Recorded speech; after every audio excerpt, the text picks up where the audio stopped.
Want to know how to identify plants, florals in PlantNet? Well, no worries. In this video, I'm going to show you an easy step-by-step guide on how you can do it. It's super simple and under a minute, so let's get straight to it. Now, first things first, simply open up your PlantNet website. So you can just simply head towards your web browser and type in identify.plantnet.org. So once you are on that, you should be provided with this website right here.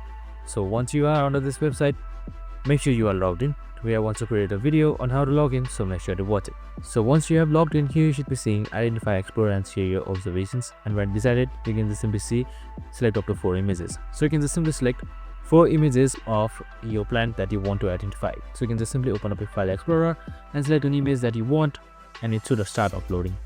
So once that is done, here as you can see, this photo just simply resembles these sorts of data. So this is this flower. You can just simply see more of it, and here you go.